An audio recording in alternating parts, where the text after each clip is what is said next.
Good morning friends, स्वागत है आप सभी के एक नए लर्निंग वीडियो में।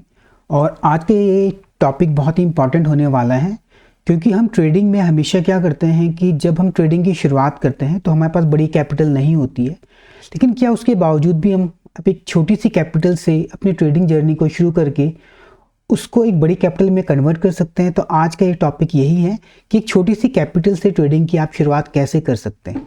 देखिए, जब भी किसी नई चीज़ की शुरुआत की जाती है तो उसके कुछ रूल्स होते हैं, उस रूल्स को हमें फॉलो करना पड़ता है और उस रूल के बेसिस पर ही हम अपनी सक्सेस जर्नी को आगे बढ़ा सकते हैं।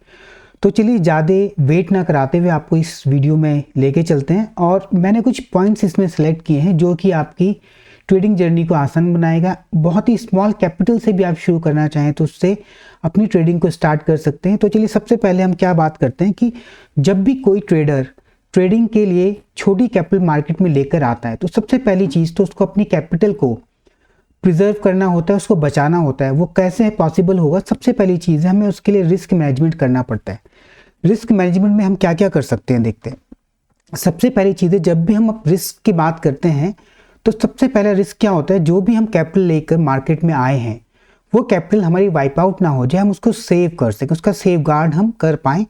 उसके लिए सबसे पहले चीज़ हमें क्या करना होगा, कुछ रिस्क को मैनेजमेंट करके उसको हमें कम से कम करना होगा। जैसे कि सबसे पहली चीज़ हमें क्या करना है, कभी भी नई ट्रेडिंग की जर्नी शुरू करते हुए बड़े लॉट से ट्राई नहीं करना है, आपको सिंगल लॉट से ट्राई करना है। सिंगल लॉट से ट्राई करने से क्या होगा, सबसे पहली चीज़ मैंने आपको थर्ड पॉइंट इसलिए बताया क्योंकि मुझे थोड़ा इंपॉर्टेंट लगा कि जब आप सिंगल लॉट से ट्राई करेंगे तो उस पर होने वाला प्रॉफिट आप पर छोटा हो सकता है, लेकिन उससे होने वाले लॉस भी आपको बहुत ही कम देखने को मिलेंगे।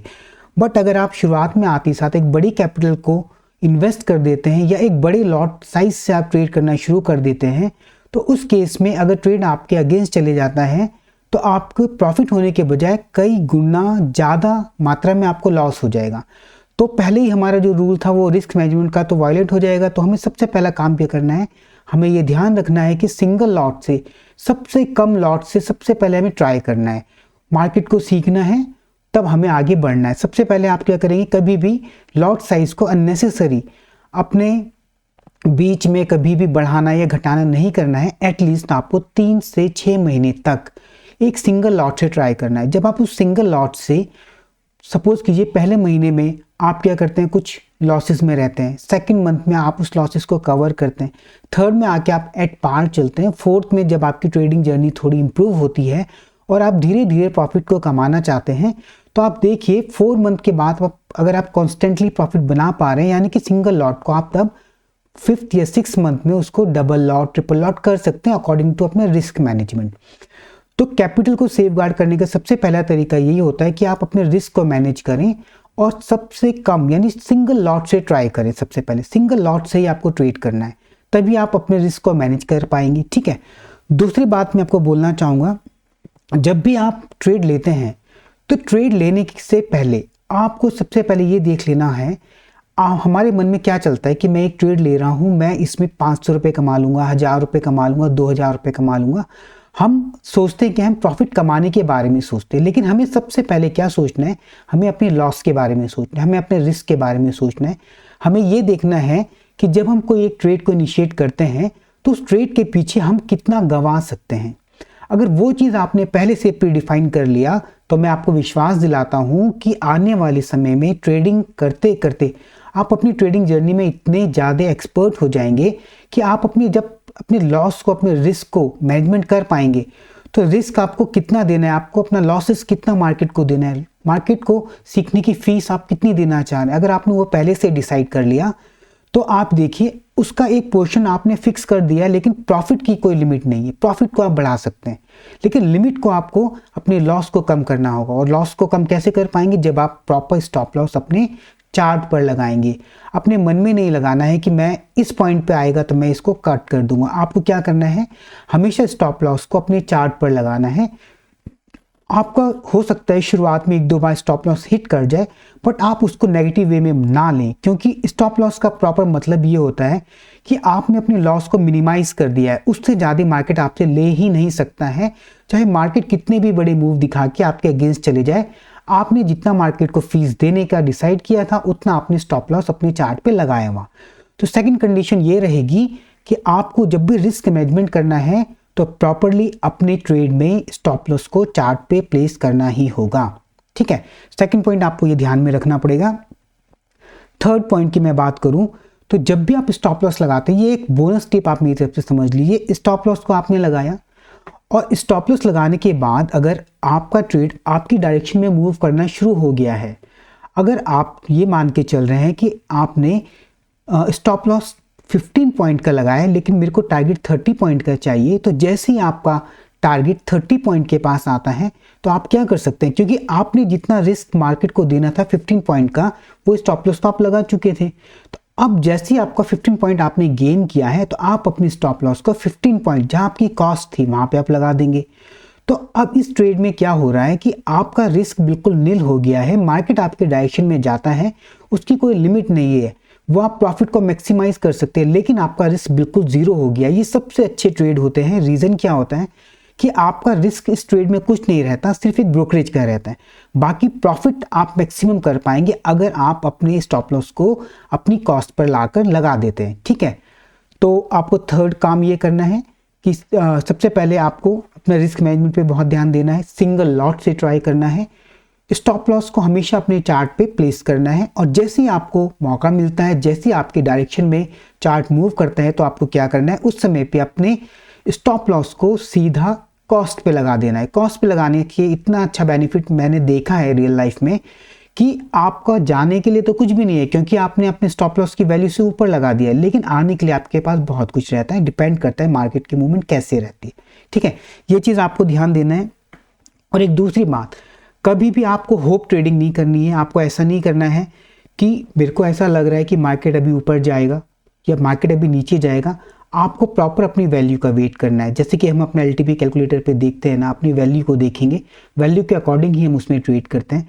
तो होप ट्रेडिंग नहीं करने, आपको सिस्टमेटिक वे में बहुत ही डिसिप्लिन तरीके से अपने ट्रेड को लेना है। और जब आपने ये डिसाइड कर लिया है कि मैं 20 पॉइंट का स्टॉप लॉस देने वाला हूँ, 40 पॉइंट का मुझे टारगेट लेना है, तो आपको अपने इस रूल पे स्टिक रहना है। एटलीस्ट आपको इसको फॉलो करना है, 2 से 3 महीने फॉलो करना है, तब जाके आपको ये पता कर पाएंगे कि जो स्ट्रेटेजी आपने अपनाई है, जो आप रूल फॉलो कर रहे हैं, वो लॉन्ग टर्म में आपको कितना बेनिफिट दे रहा है। ठीक है, अब इसमें एक चीज़ मैं और ऐड करना चाहूँगा कि जब भी हम मार्केट में ट्रेड करते हैं, मैंने अपनी प्रीवियस वीडियो में बताया था कि मार्केट में हमारे पास 3 तरह के स्ट्राइक प्राइस रहते हैं, in the money, at the money, out of the money. हमें आउट ऑफ द मनी और एट द मनी को बिल्कुल ही इग्नोर कर देना है, हमें इन द मनी में ही काम करना है। इन द मनी में जब जैसे आपको पता ही है, बेसिक उसका आपको मालूम ही होगा कि उसमें आपकी इंट्रिंसिक वैल्यू और टाइम वैल्यू होती है। इंट्रिंसिक वैल्यू उसकी रियल वैल्यू होने की वजह से मार्केट में जैसे ही मूव आता है तो आपकी स्ट्राइक प्राइस में भी अच्छा खासा मूव देखने को मिलता है, तो प्रॉफिट ऐसे में ही बन पाता है। तो आपको ये भी ध्यान रखना है कि हमेशा इन द मनी में ही काम करेंगे। Out of the money, at the money को आपको अवॉइड करना है, क्योंकि वो आपको दिखाता तो है कि स्ट्राइक प्राइस की कीमत बहुत ही कम है। आप वहाँ पर निफ्टी के 75 एक लॉट ले सकते हैं जिसमें 75 आपको मिलेंगे, लेकिन क्या आप ये जानते हैं कि उसका मूवमेंट कितना कम रहता है? ये मैंने आपको प्रीवियस वीडियो में एग्जाम्पल के थ्रू भी आपको बताया हुआ है। तो आपको हमेशा क्या करना है, इन द मनी में काम करना है, अच्छी स्ट्राइक प्राइस में काम करना है। एटलीस्ट जहाँ पर मार्केट चल रहा है उससे 100 या 150 point above in the money में आपको जाके काम करना है। ठीक है, ये चीज़ आपको ध्यान रखना है। और एक चीज़ का आपको ध्यान रखना है, जब आप शुरुआत में मार्केट में आते हैं तो आपको छोटे छोटे प्रॉफिट को कैप्चर करने की आदत बनानी चाहिए। जब आप छोटे छोटे प्रॉफिट को कैप्चर करेंगे, जब आपका पीएनएल आपको ग्रीन में शो करता है, तो उससे आपकी साइकोलॉजी ऑटोमेटिकली बिल्डअप होती है। आप में कॉन्फिडेंस आपका बूस्ट होता है कि मैं मार्केट में कुछ कर सकता हूँ। बट आपको ध्यान हमेशा ये रखना है कि अपने लॉसेस को कम करना है। आपको लॉसेस को कभी भी बढ़ने नहीं देना है। प्रॉफिट आप मैक्सिमम कर सकते हैं, वो कब बनेगा, जब आप छोटे छोटे प्रॉफिट को कैप्चर करना सीख जाएंगे। जैसा कि 4th पॉइंट है, अपने लॉसेस को कम से कम करना है आपको और प्रॉफिट को होल्ड करना है। ये कहना बहुत आसान लगता है कि अपने लॉसेस को आपको कम करना है, लेकिन प्रॉफिट को बढ़ाना है कैसे पॉसिबल होगा? जब आप अपने छोटे छोटे प्रॉफिट को कैप्चर करना सीख जाएंगे। और प्रॉफिट जैसे आपने देखा, एक मैंने आपको एग्जांपल दिया था, एक टिप्स दी थी कि जैसे ही आपकी डायरेक्शन में मार्केट मूव करता है तो आप अपने स्टॉप लॉस को अपने कॉस्ट पे लाके लगा दीजिए। जब आप कॉस्ट पे लगा देंगे उस स्टॉप लॉस को, तो आपके अंदर एक पीस ऑफ माइंड रहता है कि मेरा जाने वाला तो इसमें कुछ नहीं है, आएगा तो बहुत कुछ आएगा। तो इस तरीके से आप क्या कर सकते हैं, अपने प्रॉफिट को मैक्सिमम टाइम के लिए भी होल्ड कर सकते हैं। जैसे फर्दर आपका डायरेक्शन में मार्केट 20 पॉइंट मूव करता है तो आप अपने स्टॉप लॉस को 10 पॉइंट और मूव कर सकते हैं। इस तरीके से आपको ट्रेल करना पड़ेगा। ट्रेलिंग स्टॉप लॉस से आपको प्रॉफिट को मैक्सिमाइज कर सकते हैं, आपका लॉस वैसे मिनिमाइज हो गया है। तो इस तरीके से अगर आप मार्केट में आते हैं, एक पॉजिटिव अप्रोच के साथ, एक डिसिप्लिन वे में आप ट्रेडिंग को स्टार्ट करते हैं, तो मैं आपको लिख के दे सकता हूं कि आपकी ये जो एक ट्रेडिंग का जो एक डिसिप्लिन है, ये आपको छोटी सी कैपिटल को, मैं नहीं कहता 1 महीने में, 2 महीने में, 3 महीने में, हो सकता है कि आपको मार्केट को समझने में, आपको अपनी एक पॉइंट अपना डेवलप करने में 2 महीने लग जाए, 3 महीने लग जाए। लेकिन अगर आप एक डिसिप्लिन ट्रेडर हैं और आप अपने रिस्क को मैनेज करना जानते हैं, अपने लॉसेस को कम करते हुए प्रॉफिट को बढ़ाने की क्षमता रखते हैं, तो डेफिनेटली कुछ समय बाद आप देखेंगे कि आपकी ट्रेडिंग जर्नी बहुत ही इंप्रूव हो गई है और आप बहुत अच्छे ट्रेडर बन सकते हैं। और आपको एक चीज़ का ये भी इसमें ध्यान रखना पड़ेगा कि जब भी आप मार्केट में आते हैं तो कभी भी आप एक लॉस को पहले डिसाइड कर लेना है कि मैं अपनी कैपिटल का 2% या 5% से ज़्यादा पर ट्रेड में देने ही वाला नहीं हूँ। उससे ज़्यादा होते ही मुझे अपने स्टॉप लॉस को कट कर देना है, उस ट्रेड से मेरे को निकल जाना है।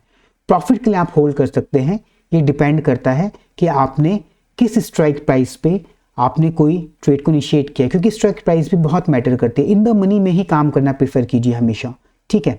और ये छोटे छोटे से कुछ पॉइंट हैं जो आपकी ट्रेडिंग जर्नी को आसान बना सकते हैं। होप आप इन पॉइंट्स पे काम करेंगे और आने वाले समय में एक अच्छे प्रॉफिटेबल ट्रेडर बनेंगे। इसी तरह के लर्निंग वीडियोस को, जो कि आपकी ट्रेडिंग साइकोलॉजी को बिल्डअप करेगी, आपके ट्रेडिंग सेटअप को मजबूत बनाएगी, ऐसे ही और एडवाइस, ऐसी और टिप्स जो मुझको लगता है कि आपकी ट्रेडिंग जर्नी को इम्प्रूव कर सकती है, मैं नए वीडियोस के थ्रू आपके लिए लाता रहूँगा। बस मेरी आपसे एक ही रिक्वेस्ट है कि अगर आपको मेरे एफर्ट्स थोड़े से भी आपकी ट्रेडिंग जर्नी को इम्प्रूव करने में फ़ायदा पहुँचाते हैं तो इस वीडियो को आप ज़रूर से लाइक कीजिएगा और इस चैनल को सब्सक्राइब कीजिएगा। मिलते हैं नेक्स्ट किसी वीडियो में एक नई लर्निंग वीडियो के साथ। तब तक के लिए गुड बाय, टेक केयर।